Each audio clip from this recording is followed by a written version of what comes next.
Welcome, everybody, to a new episode of Creating Magic, where we interview magicians and performers from around the world. Today, we have a guest all the way from Manchester, Cavan.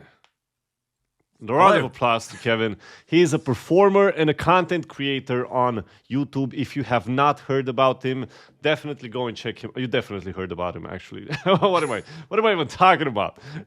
He's got over 25,000 subscribers on YouTube, and it is a pleasure to sit down with Cavan and talk right now.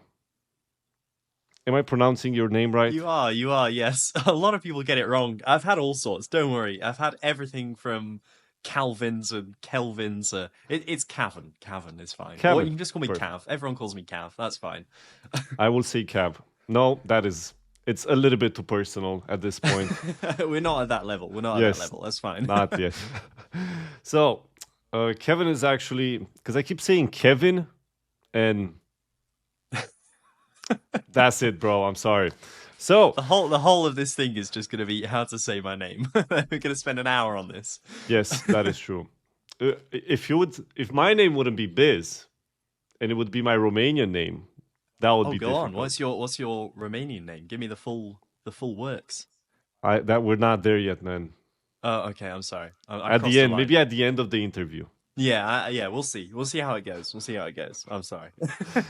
So you are also a performer and a content creator. Yes. So these are two very different ways of living. There's many people that are just performers. There's many people that are just content creators. And there's quite very few that bridge these two, and they live in both worlds. So I would like you to tell me a day in the life of Cavan, performing first. And I would like to actually choose a case that happened. So I think you've recently, like a few weeks ago, 2 weeks ago, you performed for somebody's 40th birthday, right? And I would like you to go through the party. Just walk us around the party, what you're doing, how you're prepping, how you're opening, and so on and so forth. Wow, yeah. That's a great question. In terms of prep, oh blimey, lots of things happen before a gig. You know, obviously there's getting dressed, which I know is a strange thing to start to talk about, but I think that's very important, and I think that a lot of magicians overlook that. Is like your whole way that you present yourself is really important. Like what you wear tells your audience something about you. How you are tells your audience something about you. Every little thing you do is a different element of your act. It's not just the tricks and it's not just the presentation, it's the whole thing. So it's like, choose the outfit. That's like number one. Put that all on a hanger. Does it look right? You know, go through all the details. Then just like pack the case, make sure everything's there. Set all the tricks. That's a massive one. That's something that I did not do at my first ever gig, which was an absolute disaster. I didn't set any of my tricks. I just thought, oh, I'll take all the stuff and then like I'll set up when I get there. And of course, it took me like half an hour to set up everything. It was bad. It was really, really bad. So I mean, I was like 14, so hopefully, you know, give me a little bit of slack there. But now it's like I'm fully prepared. Every trick has a backup. I'm locked, I'm loaded, I'm ready to go. Always turn up at least like 15 minutes early if you can, just to say hi to the client, make sure that everything's going okay. And then depending on what the event is, just kind of go for it, really. And yeah, my just rule talk is about like, that party. Oh, sorry, go on. Specifically that party. Specifically that party. Which party is this? How do you know about this 40th birthday? I don't even remember this 40th birthday. What was this? For Jen. In January. For Jen. For Jen. How do you know these things? Yeah, that is right. I did have a client called Jen. Yeah, 40th birthday party. I do remember. Wow, you're an actual psychic right now. You just like got that straight out of my head. Yeah. Oh, sorry, Jen. No, I do remember that party. Yeah. That was quite a nice one. That was a really nice one. That was in a house. So I just kind of went upstairs, dropped all my stuff upstairs in a little side room they had for me, and then it was great. It was like 30 people, I think, in a house party sort of setting. A little bit of alcohol, which I think eases the flow of magic and conversation. True. You don't want too much alcohol though, because then again, you're getting into dangerous territory. But a little bit just helps things, you know, flow and click. And it was great. I did a lot of ambitious card, which is interesting because I used to hate ambitious card. I used to be very much against it because everyone does it.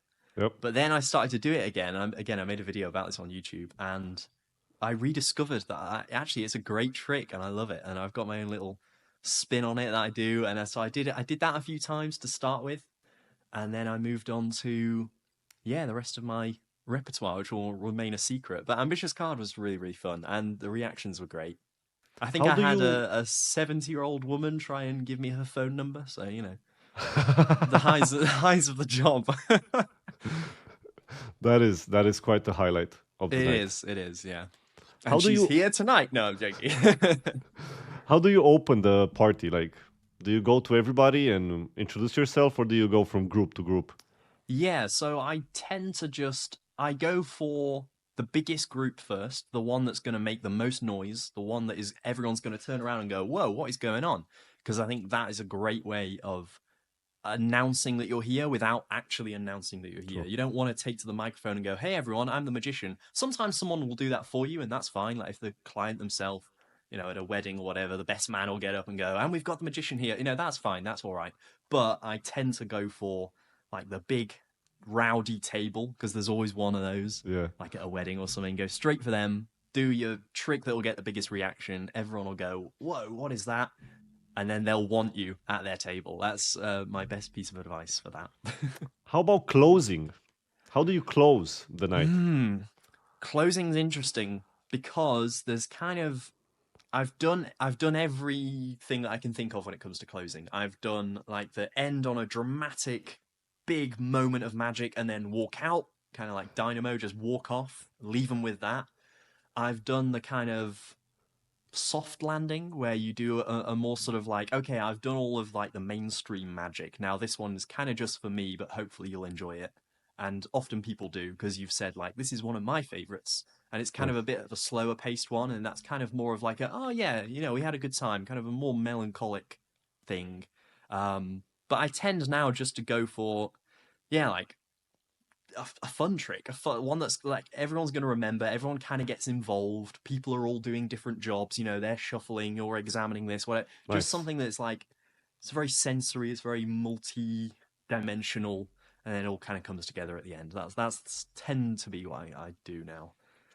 While we're on the performing part of the question, I'm Yeah. curious.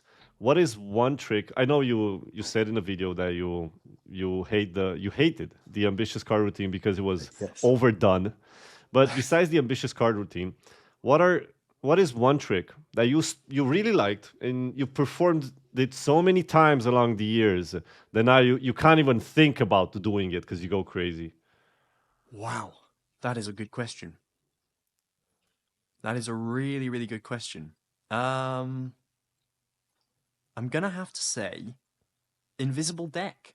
Can't remember the last time I did Invisible Deck, but it used to be always in my pocket at a magic gig, Invisible Deck. And yeah, I cannot remember the last time I did it. At some point it must have just gone away. I mean, I would perform it again, I think, but like I did it so much Yeah, and it got to the point where it was like my wording had become too similar. Every time I did it, I was saying the exact same yeah, thing. I was doing the exact same thing. And I think the audience, after a while, when you do that, they can tell, like, oh, you've done this a lot. You're yeah. bored of it, kind of thing. Even if they can't really tell on the outside, deep down, I think sometimes they can if you do it way, way too much. I think Ambitious Card got to that point.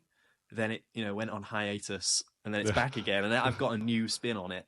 So I think it's good every so often just to kind of retire a trick, leave it in the background, leave it in the drawer for a while, then return to it and just see what new ideas you can come up with. In fact, I've got another answer as well. There was a trick called Poker Test by Eric Casey that I used to Okay. do all the time. Great trick, don't get me wrong. It's you've got like 5 blank cards and then they turn into like red royal flush cards or so. It's a great trick, like 5 cards completely changed front and back. But I did it at every gig for like 5 years solid, and that was like my opener. And after a while, it was like, here we go again, here we go again. And I had to get rid. I love the trick still, and I would still do it. I overdid it. I killed it for myself, and I didn't have that like freshness to it, Yeah. So What about Yeah, the opposite? What is one trick that you still see yourself doing for after so many years and you still know you're going to be doing? that's a great one as well. That is a great one. I think you can never get bored of um, things like propless mentalism, or I do a lot of like kind of cold reading, almost psychic-y stuff where it's Hmm. all about them. Because every time you do that, it's brand new. You don't know this person. Every person is like a different person to read. So any sort of mentalism trick where you're getting something from them that's about them, Nice. it's brand new each time. So yeah, I love that because it's never going to be the same twice ever. True. Really true. Then let's flip to content creation. You went from making a thank you video for 100 subscribers back in 2016 to having 25K plus now in 2024, 8 years later. Tell me 8 years, wow. how this has changed your life, like making content, and how a life in the day of you making content is. Yeah. Okay. Well, I mean, to be honest, it still doesn't. It doesn't seem. Yeah, you say more than 25,000 subscribers. It's like that can't be right. I've not had. I've never had 25,000 of anything. You know, pounds, dollars. You know, decks of cards. I've never had 25,000 of anything. So that's a bit surreal. That's a big number. If you imagine 25,000 people, that's a lot. That's a lot of Yep. people, and I'll never take that for granted. It'll never feel real. Um, yeah, it's just I do it for, the thing is I do it for my own enjoyment, which sounds selfish, but it's true. I just make the videos because it's like I want to talk about this and I like making videos. And I was making videos before anyone was even watching them. Not just True. on YouTube, but since I was a kid, I had a little video camera and I would just make videos for me that were like comedy sketches that were probably terrible, but a 7-year-old found hilarious.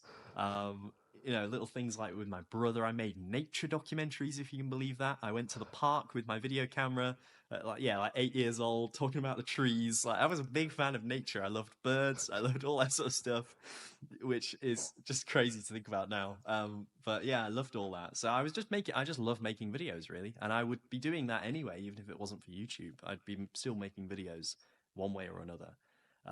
In terms of how it's like changed my life, yeah, I don't know. It has really because I think it's made me love magic more. I think it's kind of weird. Like me making videos about magic means I'm thinking about magic maybe more than I would otherwise, and so Yep. yeah, it's just kind of deepened my passion for magic. And then day in the life of creating video is kind of every day. I write down every single idea I get, good or bad. That all just goes into one big list on my phone. And every single idea I try and make work. I'm always like, oh, what if I made this video? Oh, how would that work?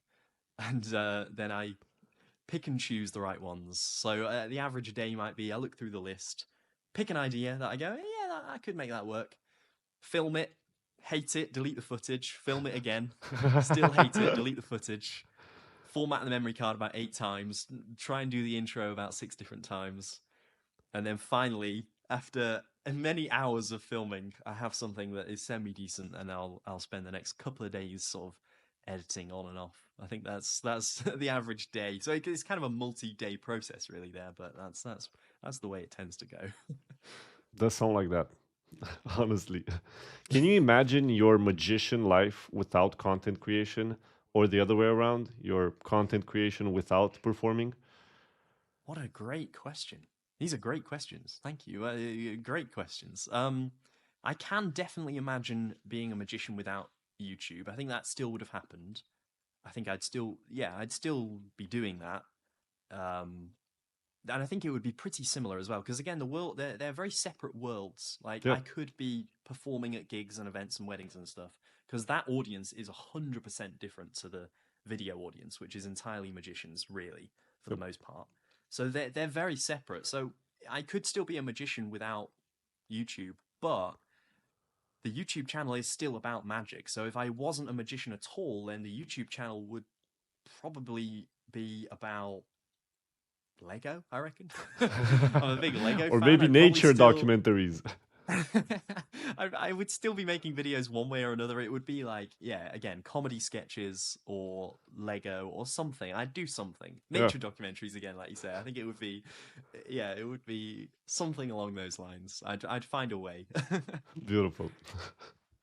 Since we spend almost 15 minutes going through like two bigger questions, I'm gonna shoot at you a couple of small questions, so we get like a nice rapid fire break. Yeah, I'll go for it. So first trick you learned First trick ever. ever? Marked deck, I think. Which marked deck? I think it was a Marvin's Magic marked deck. That was my first. Ooh. I think it was my first trick, and it was great. I think I've still got it somewhere. It still holds up.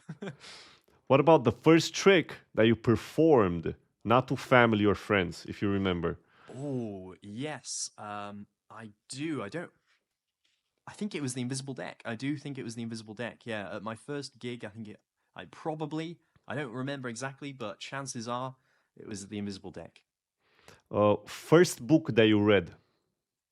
First book that I magic book. I'm Yeah, of guessing. course. Not like the Hungry Caterpillar. I was going to say that. First book I read, magic book wise, would have been maybe Royal Road, or no, I think it would have been Royal Road's Card Magic. I think. Royal Road. There we Yeah. go. One non-magic book that you would recommend to everybody, to every magician. Non-magic book that I would recommend to every magician. That is a great one.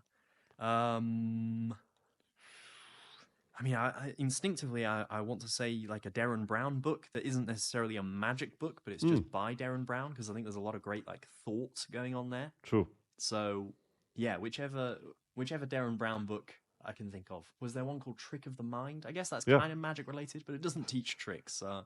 I'm sort of bending the rules there, but that's what I'll I'd accept recommend. it. Your first big win. First big win.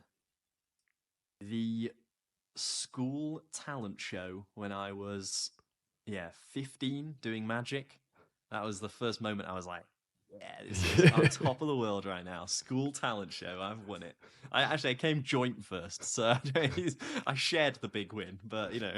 Did it impact the rest of your high school life? I think I became 1% more popular. Yeah. Any girls? No, fewer actually. They went down in percentage. Yeah. The Okay. boys went up, but the girls went down. Your first big fail.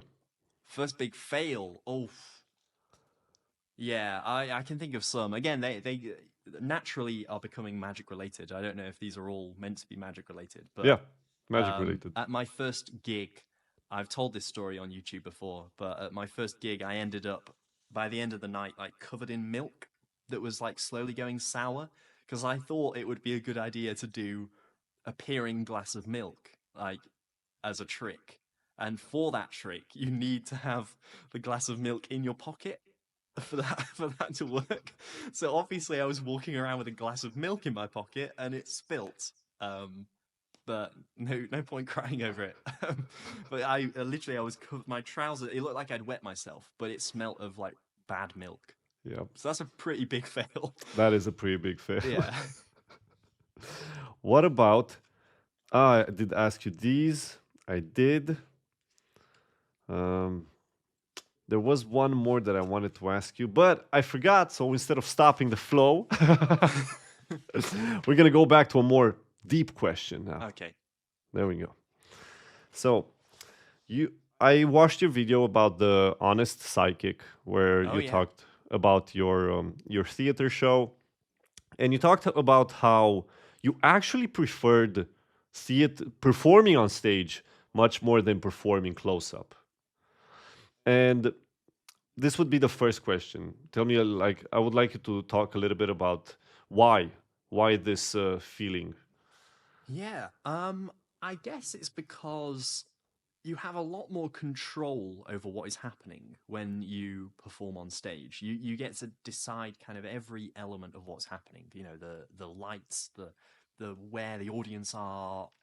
You can take more time as well. That's a massive one. You can take a lot more time. You don't have to, when you're performing close up, you come to the table and it's like you've got to win their attention. You've got to Yeah. win their affection. It's like I've got to prove I'm good. Whereas when you do it on stage, they're coming to you. You are the event. You're not just performing attached to an event. You are what they've come to see. So it's like, yes, I can take more time with it, but also I don't need to prove myself as much because you've bought the ticket, you've come all this True. way, you've sat where you want to sit, and you're ready to watch the magic. So it's like you've already done all of that hard work that in close up you have to get over, at the table side in 10 seconds. They've already done all the hard work for you. They're a willing audience that are ready to see you. So that's a massive thing. And also, I think it is just, you can have a lot more fun with the performance because of that. You're not having to constantly keep their attention during the performance. You can just take things at exactly the pace you want to, which still for me is quite a manic pace. I'm quite a frantic performer. I don't like to have too much downtime, but it's just, I don't know, it's just more fun. It's just more fun. You're performing to a bigger audience at once, which I think is also more fun. And I've never really had an issue with being nervous on stage. It's never really been a problem, so I can just kind of enjoy it. In a way, I Beautiful. get more nervous when it's a smaller group because it's kind of more personal. It's more like, oh, I can really see you. You're right here. True. That is scarier sometimes than 60 people who are just silhouettes that you can't really see. That's kind of, I don't know, that's more comforting in a way. It's like it's better. Um, Regarding the honest psychic and regarding magic a little bit, one of the questions that I ask every magician is, what is your FISM act dream? My Right? So FISM, wow. this idea would be, so you're performing on stage, you got 10 minutes. What would be your FISM performance if you have one of those in mind? Wow, I really don't. I really don't. So this will have to be from the top of the dome. But it would be some sort of propless or very nearly propless mentalism kind of thing. It would be, more of a like think piece than too much of like a in your face like Hmm. show, jazzy extravagant thing. It would be quite a sort of subtle thing because I think a FISM a lot of the times, it's very performative. It's very like brash in a way, in a good way, in a really good way. I mean, there's obviously world class magic going on, Sure. but I think I'd like to sort of switch that pace up and just go for something maybe a little bit calmer and more thoughtful, I suppose. If I had to name a trick, possibly like spirit slates. I know it's a bit of a random shout, but I have quite a nice routine with spirit slates where it's like Beautiful. it's just a number that they think of that then appears on the slates. So it's kind of I'll reach into your head and the spirits will write this. Yeah. Obviously, it's not the spirits; it's me somehow, but you won't know how. That's kind of the presentation. So yeah, I'd have to say that again, bit of a rogue shout, but the first thing I thought of. But I like it. I like your answer. So, in one of your videos on YouTube, you were talking about some of the magicians that broke Penn and Teller. Oh And yeah. one of the performers faked a move, right?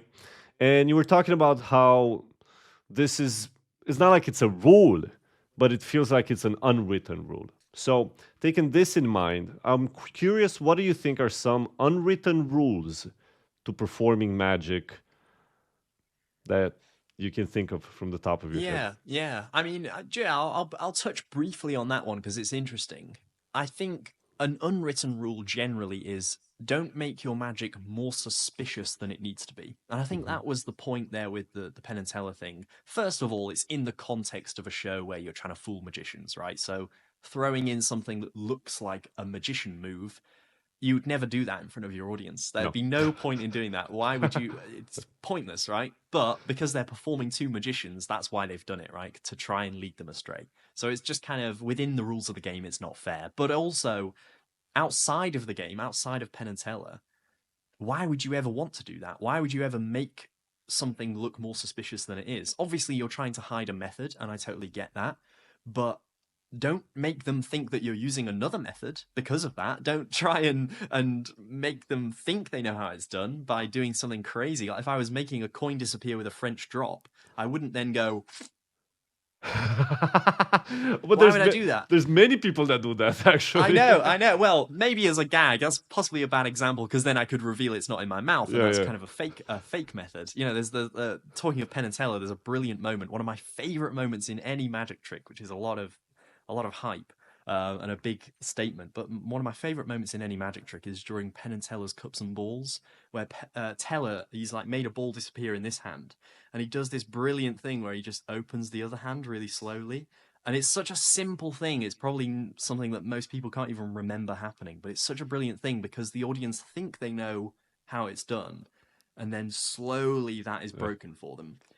But imagine if he didn't open his hand. Imagine if he kept his hand like this and kept the audience thinking it was in here. There'd be no point in that. You Yeah. may as well prove that it's fair. So yeah, as a general rule, just make things look normal, make things look fair. Don't make things look magician-y. You know, my dad sort of really made me laugh once because I was in a shop and I was like looking at something that I was going to buy, and he turned to me and he said, "You're looking at that like a magician." And I was like, "What do you mean?" And he was like, "You know how magicians always sort of like, you know, over-examine or over-show their props." And it really cracked me up, and it made me like so aware of what I was doing, because it must have just been like a habit that I'd got into of like the way that you show a prop to the audience. You know, if you were showing a red ball as a magician, you'd go Yeah. like this, like looking at it like this. No one does that. No one does that. And it's a habit that we really need to fall out of. Yeah, exactly. Yeah, like that. Like, just show it normally. There's no need to make it look more suspicious than it is, you know? I get wanting to be dramatic, but there's being dramatic and then there's kind of over-proving what you're doing. Yeah. So, yeah, that's the unwritten rule. Don't do that. Don't be a magician, you know, when you show things. my hands are empty, you know. Just do that. Yeah, It's stuff fine. like that. Yeah. One quick fire question here that I'm curious. If you could have a magic power that you can only use when you're performing magic, what would it be? Easy. Real mind reading. Genuine. That would be so good. That would be just an incredible power, because the possibilities that would open, especially as a mentalist, would be just infinite. True. Really true. And you know, every superpower has a kryptonite. Yes. So what would be the kryptonite that would make you not be able to use your power? It's got to have something to do with magic as well. Yeah. Oh, I think it would have to be. Coming back to alcohol again, I think it'd have to be alcohol. If there's any alcohol in the room, it doesn't work for whatever reason. Whoa, I like that. They have to be sober, and then I can do it. Perfect, beautiful. It messes with the waves. Yeah, it puts me off. Yeah. You know, man, I forgot I can't believe I forgot. I'm probably gonna take this out because I forgot his name. What's the guy's name? The magician from UK. He's got a top hat, long hair, very crazy guy. It's such a big guy. Oh my god, I can't believe I forgot his name.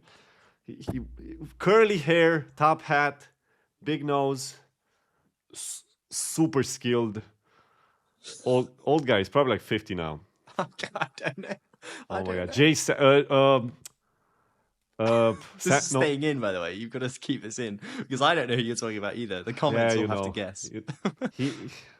Oh my god, I'm definitely gonna take this one. So he never performs if there's a magician in the room. Friends with Peter Duffy, friends with it's not Jay Sankey, it's very similar the name. Oh my god. No, I'm drawing a blank. I have no idea, honestly. I'm not just doing this to make you feel bad. I have no idea.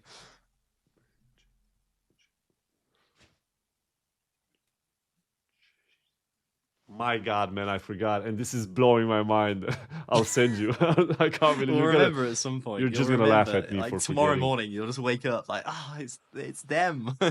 Oh man, yeah. Then we're gonna skip. We're gonna skip that. So you talked about in one of your videos how magic can be life changing, but magic can only be life changing if you perform it. Oh, is that a quote from me? Yeah, that's a quote from That you. sounds far too wise to be me. That, yeah, I agree. Well said, Cavan. Yeah, that is a quote from you. And to everybody that is thinking about performing or not performing, you were talking about how for a magician it's completely essential to to go out and perform. It doesn't matter if you're going to go and fail, but if you practice, you're not going to fail, right? And I like this. I like the fact that you presented it this way. And I am curious how performing magic you feel like it changed you. It changed it for you. Yeah, in so many ways. I mean, obviously, like, it's massive. I don't really know where to start, but I think performing is one of the most rewarding things you can do. I 100% think that if you have practiced magic for a number of years and not performed, then I think you've wasted your time, kind of. You know, if you have no intention of performing, it's kind of like that like quote from I think like Daniel Madison or something, where it's like the card cheat who learns to cheat but doesn't has wasted his time. I think the magician who has learnt magic tricks but doesn't perform has wasted his time, because it's like you have this incredible ability to show people impossible things, and you're not. You're keeping it to yourself. Why? You're not fooling yourself. You know how it's done, you know? And I True. get wanting to be a hobbyist, of course, and learning it for your own sake. And there are loads of things that I have learned and not performed. I'm not saying you have to perform everything you learn, because a lot of it just goes into like the knowledge bank, you know, the toolbox, Yeah. so to speak. But if you're never performing anything, then what is the point of learning it at all? I think you have to share this art form. It's like if you were an incredible singer, or you'd learnt a musical instrument to, you know, grade 9 level, and you'd never played it to anyone. Well, sure, you're enjoying it, but it's meant for other people. It's an Yeah. entertainment art form. And the whole point of entertainment is that it's for other people. You know, it's like you wouldn't make a great film and then delete it. You know, you'd want people to see it. Even if you were scared that, oh, you know, the reviewers will hate it or whatever, you still show it to people, because it's not about that. It's about sharing that art with other people. So 100% perform. It will change your life, and it has changed mine in so many ways. Um, you know, I think I'm a happier person because of it, which is a nice thing to think about Nice. yourself. And more confident as well. I think I'm a lot more of a confident person. I used to be very, very shy, very like reserved, kept myself to myself, very much locked myself away to practice magic tricks. But as soon as I started to perform them, it was like, now it's like the payoff from all that time that I was alone, you know, so to speak. It's like now I'm reaping the benefits, because I'm seeing other people smile and be amazed at the things that I was amazed by. True. And it's just the perfect thing. It's that it comes full circle, you know, and it's great. And I would say the same about teaching magic as well. If you have a creation, some trick that you've invented, share it with other magicians. It would be a beautiful thing to see other people performing your trick. I've had it where I've seen videos of people performing a trick I've made, and it's like, wow, I made that, and now they're doing it. Isn't that incredible? Like other people are seeing the benefits of that trick, you know, because of that magician performing it. It's all interconnected. It's great. You basically do YouTube, you said for yourself. The way Yeah. that you presented it now, you perform magic to create memories for other people. So you're doing it for other people. And you also have a magician club on Patreon. So you're also doing something for magicians as well. Tell me how, in one way, you're creating content on YouTube, and we've talked about that. On the other side, you're performing magic for laymen. In both of these areas we've covered. How has having a Patreon and teaching magic influenced you as a magician? Yeah, incredibly so. I think when you make a tutorial on YouTube, which I fully support making free tutorials that are accessible to anyone. YouTube is a massive library. Take advantage of it. But when you make a tutorial on YouTube, again, I make the YouTube videos for me, yes, kind of, but also I edit them for the audience. I want them to be as watchable as Yeah, possible, of right? course. I'm making it for me and my own enjoyment, and the editing is very enjoyable for me. I wouldn't do it if it wasn't. But at the same time, I'm crafting a video that is like a perfect package that I can give to an audience. I'm not saying my videos are perfect, but that's what I'm aiming for. I'm aiming for them to be the perfect story that is well edited, well rounded. It makes a good point, whatever the video is trying to prove. That's what I'm giving to the audience. But then when you have a membership where people, again, it's like the show, you know, it's like the magic show. They've taken the step to pay the money and come to you. They're a captive audience. They've not just randomly clicked on a YouTube video that anyone can do for free. They've made the extra effort. I like to kind of reward that by again taking my time. It's like the show again. You can take your time with it more. You can leave in the stuff that on YouTube you might cut out because it's a little bit boring, whatever. Maybe this bit is a bit slow, I'll take it out. But on a membership, it's like I can really go into the details of the trick. I can really sort of explain everything I want to. I can talk at length about theory that I think is really interesting. And on YouTube, I wouldn't think it was interesting. You know, if I was just True. watching a YouTube video, I've got 10 minutes to give you a good bit of entertainment.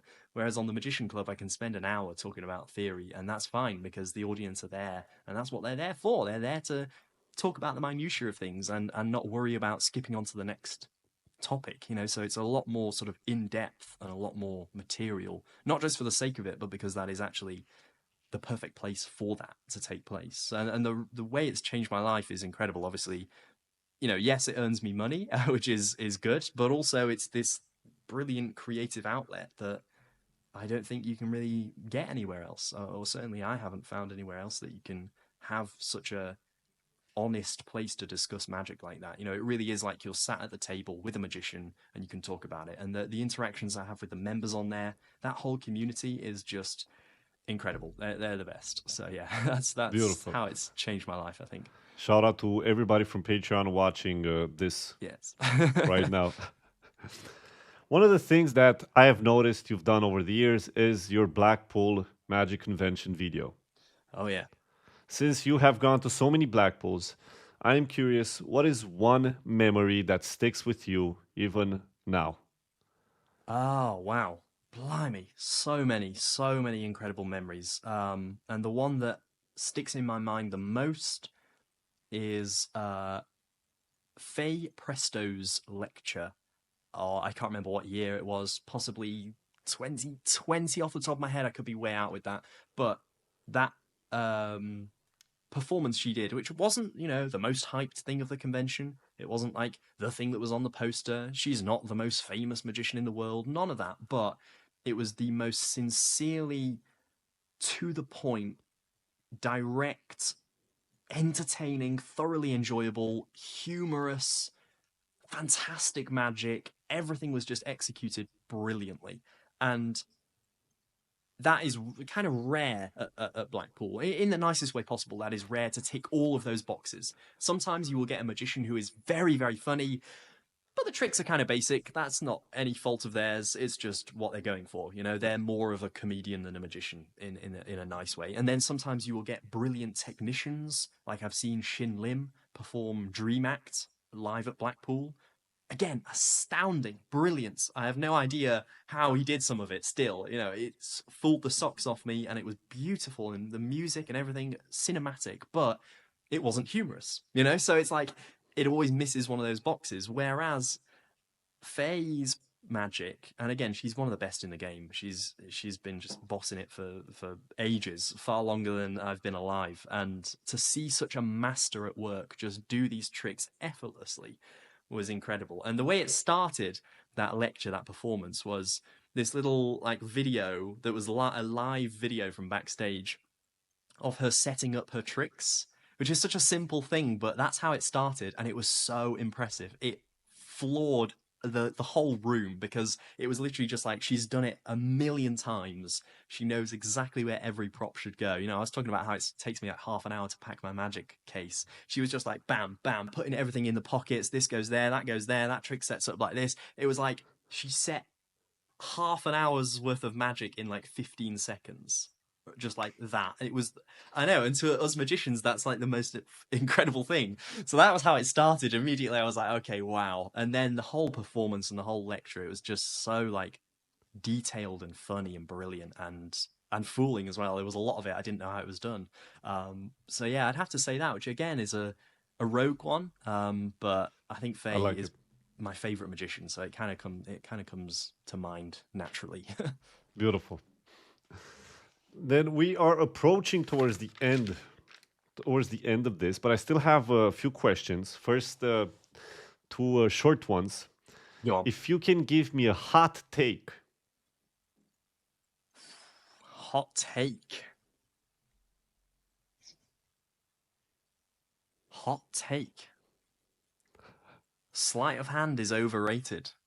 okay, there we go. Yeah, I think sleight of hand is overrated. Yeah, there we go. I said it. I said it. And I'm being a little bit tongue in cheek there. Obviously, I love sleight of hand and practice it endlessly and use it a lot. But nothing beats a good gimmick that does the trick for you, you know? And you Yeah, can achieve, sometimes you can achieve the same thing with sleight of hand, but it's kind of like, what's the point? You know, if there's a gimmick that does it for you and the gimmick works and it's reliable and whatever, then why bother using sleight of hand that could go wrong or you could get caught on or, you know, you have to spend, 10,000 hours perfecting if you can just get a gimmick straight out the box that does the same thing. There's true. no benefit to using the sleight of hand in that case. So yeah, I'm gonna controversially say that if that's all right. I'm gonna have lots of people hating me for it, but I don't care. I think it's true. Another one would be so I'm interviewing you right now, but you interviewed Daniel Madison a few Oh, years I did, ago. yes. What is one thing that you took from that interview? Um, that it's a character. That Daniel Madison is very much a character, and I think a lot of people forget that. Um, but it really is. It's not his real name, first of all. He's not called Daniel Madison. And he's very, very different in person. And when you turn the camera on, he's very, very different. And that's not a bad thing. I think having a character is genius, and to have one that so many people buy into, as so many people buy into Daniel Madison, is a high accolade to him. Um, but yeah, I think that was sort of the biggest takeaway was that. And also he's incredibly talented with a deck of cards. Like we're talking about sleight of hand, he really is incredibly talented, and he was showing me moves that I'd just never seen before. I'd just never seen anything like it before. Things that I hadn't even thought were possible. He was flicking cards from the top of the deck and catching them into Gambler's Cop like it was nothing. And it was like, when would you ever need that? And why have you spent so much time learning it? But also, I think, to come back to the point I made earlier, he doesn't perform. He performs on camera, which is a theatre in itself, and that's, very, very good that he performs on camera. But I would love to see him perform in person, and he never does any of it. So that's interesting that he's got all of this skill and doesn't really show people in person all that often. I felt quite privileged to see some of the stuff in person because it was like, you should do a show. This guy should do a show. And like, I don't know why he doesn't. It's incredible. So yeah, both of those things. He's a whiz with a deck of cards. He really is. Beautiful. And he's shuffling a deck throughout that video. I think it's like an hour-long video. He's shuffling a pack of cards. And by the end, the deck was in new deck order. And he doesn't even point it out in the video. After the cameras stopped recording, he was like, oh, do you want to see this? And the deck was in new order. And it was like, you should have shown that on camera. You should have shown that on camera. Yeah. So, anyway. I think it's beautiful that he just gave you that. Yeah.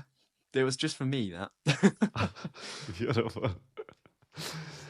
I've left actually the hardest question at the end, or maybe the easiest, depending Oh, on how okay. you look at it. What is magic?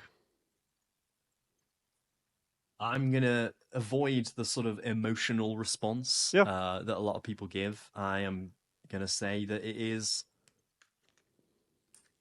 the most delicate performance art that you can do. And I think a lot of the time, the reason I say delicate is because a lot of the time it's done badly. I think there's a lot of bad magicians out there. I won't shy away from saying that. And I think that a lot of people hate magic because of it. The number of times I've come to people, hi, I'm the magician.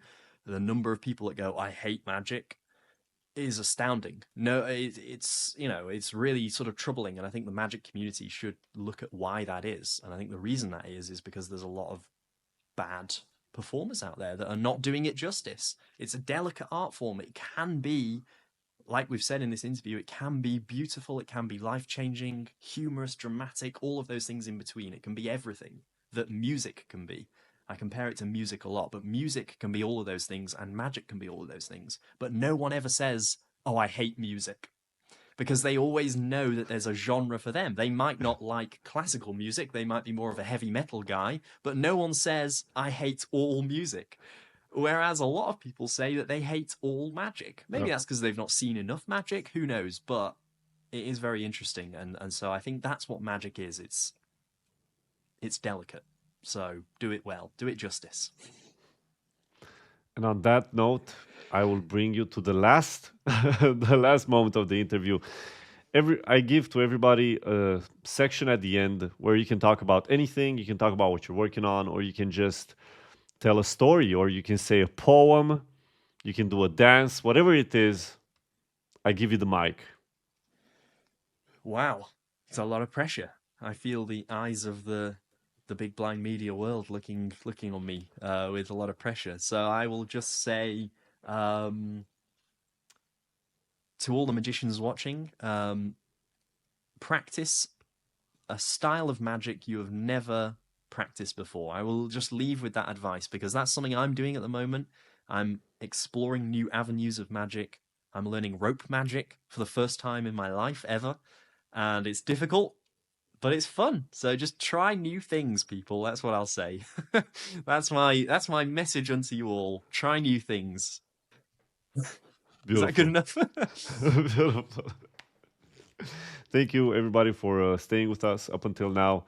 The links to everything that we talked about, all of the videos that I mentioned regarding Cavan, you can find them in the description below. And I'll see you guys in the next episode of Creating Magic. You'll have to see who we bring. I don't know either at this point, and I'm making the show. So you're going to have to tune in and see. Cavan, I'll see you around. Thanks for having me. Thank you. It's been a pleasure. Much love to everybody.